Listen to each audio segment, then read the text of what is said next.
epistles of the New Testament and became such a huge figure of the New Testament. There's a lot of books that they believe were written by Paul, like the book of Hebrews. There's like no author, but they believe even he wrote like books that nobody has any author to. Like they can identify his style of writing and be like, it had to be Paul. Wow. So, yeah.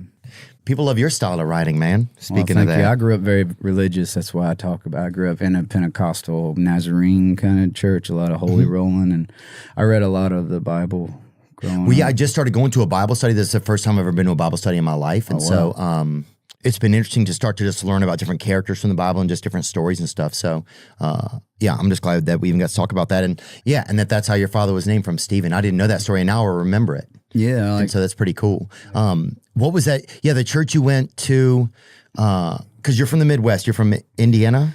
Yeah, I'm from southern Indiana, Kentuckiana, they call that area, like just north of Louisville, Kentucky, just close to where Trevin's from. And that's our producer. I would say that's where the Midwest and the South kind of chest bump or shake hands. It is literally a collision of two cultures. So people have southern accents and watch NASCAR, but they also put noodles in their chili, which is a very Midwestern thing. So, yeah, there it is. Jackson County, Indiana, right there in this southern part. The Midwest, they'll starch up a protein in a second. They don't give a dang, brother. Yeah. They'll put a starch right in the middle of a protein. Yeah. That's how they are there. They love that. Yeah. I mean, I would go. Long winters. It gets cold. You need them starches. Oh, yeah. I would go. We used to go to the AC. It was an apostolic Christian church with my grandparents and some of their neighbors. And it was in Illinois, like in pretty much southern Illinois. And that was just part of the culture. Like people would eat their dessert at the beginning of dinner sometimes. So they made sure they got their dessert in. Like it was just kind of some of that culture. Yeah, you don't want to miss that. Like get too full, getting too excited on mashed potatoes. And they're like, damn, I ain't got nothing. It was almost a shame cobbler. if you didn't have space available in your body for a beautiful dessert somebody had made. You almost felt a bit ashamed in a way. Yeah, and you should be. Like, think how much work was put into that cobbler compared to those mashed potatoes. Like you ate the easy stuff. Oh, and sometimes you'd have somebody, you'd have such skilled labor in that, or you'd have a real cobbler making the cobbler. You'd have a damn shoelace going through a peach. Yeah, you'd be in there, some bootlace cobbler. you'd find half a soul, and you'd be like, oh, is this crust, or is this part of an 11 and a half? Yeah, what is this cobbler? Soulless? Yeah. And you're like, nope, not so much. He's got real heels in the corner. It was just, but there was so much value, I remember, in my grandmother's town on cooking and on having people over for meals. Just that Midwestern culture, on hard work. And religion was a big part of it. Even their neighbors, if my grandparents couldn't take us to church, their neighbors would offer, we'll take them to church, and we'd go and just get to see what some of the different churches were like. And that was one of the bigger religions in the area, was apostolic Christian over there. Did you see any exorcisms or any speaking in tongues or movements of the Spirit? Let me think. No, they had good donuts. They braided their hair. The women did one big braid. They didn't show a lot. It was very kind of covered up with some of the female culture. They braid their donuts? They did have those one. Yeah. What is that one that's braided? I don't know. It's I don't know what it's called. I don't love it. I don't either. Yeah. It's too much bread, and I don't think there's filling in it. You think there is when you're a kid. It's very deceiving. Yeah, twisted donut. No, there's a word for it. And it's... What is that? Kreller was one that I loved, but I don't think this was a Kreller. Well, Kreller often made from choux pastry, French Kreller, or yeast dough with a distinctive twisted shape. Or maybe it was a Kreller. Yeah. Maybe it was, but I'm thinking of something else, though. It looked good as a kid, but it was deceiving. Yeah, it was always like, oh, I want that. And then you would eat it, and you'd be like, man, this is trash. Yeah. I should have went with that Bavarian cream. Yeah, or I should have went with the one with the frosting on it, But we had a beautiful time. Yeah, I didn't meet any, there was no seancery, really. I do remember there was a mentally handicapped fellow who said he could drive, and he was a driver's ed instructor, and he wasn't. He was just, and some people believe he was mentally handicapped. Some people were like, he's possessed by the devil. And I'm like, well, he's not possessed by like a devil who just, is sitting around us picking his nose and just, he was just a little bit off, this dude named Brandon, and he was awesome, actually.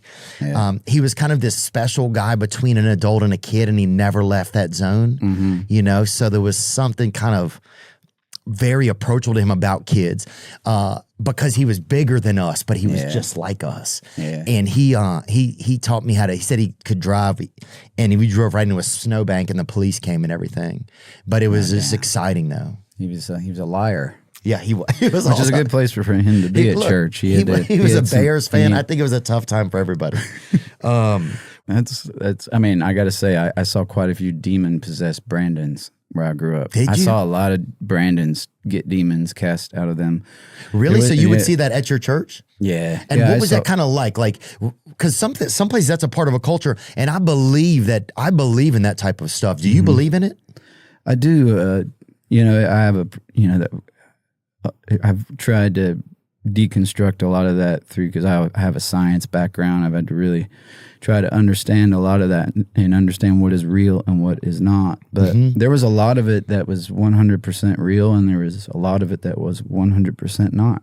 And I believe there's theatrics, but I also believe God is everywhere, and I believe God did show up in those places just like God will show up in any place. But yeah, I did see a lot of, grown-ass drywall dudes get like demons cast out of them before lunch, and I'd be like sitting there with half a Pop-Tart in my stomach watching this dude literally like throwing dudes around and like exhibiting some superhuman strength. Oh, they're popping the tart right out of that dude. Yeah. Yeah. You know what I'm saying? That's the original Pop-Tart. Dude is a damn exorcist. Yeah, he created the original Pop-Tart. That cherry-flavored Pop-Tart was from a demon exorcism. That's why it's red. Yeah, you just know they could have gone with a lot darker flavors, but they're like, let's make this available to children. But dude, a Pop-Tarts and exorcism, shit, I am there, dude. I'll sit on your lap. Speaking in tongues, I actually went, in our town, like an evangelist could like show up to your church, and like a traveling evangelist, and be like, we're having revival here this week. Oh, yeah. And literally the church would shut down and be like, we're having revival, y'all. This is what we're doing. And the whole week would be a revival just because this dude showed up and said, God told me to have a revival here.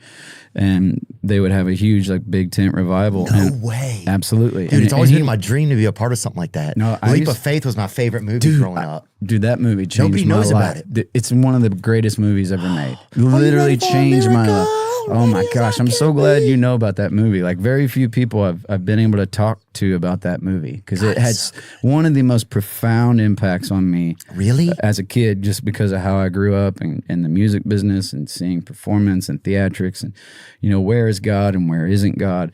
And that movie is just brilliantly done. But I remember I went up, this dude showed up, and he said, tonight everybody's getting slain in the spirit. You come up, you're getting slain.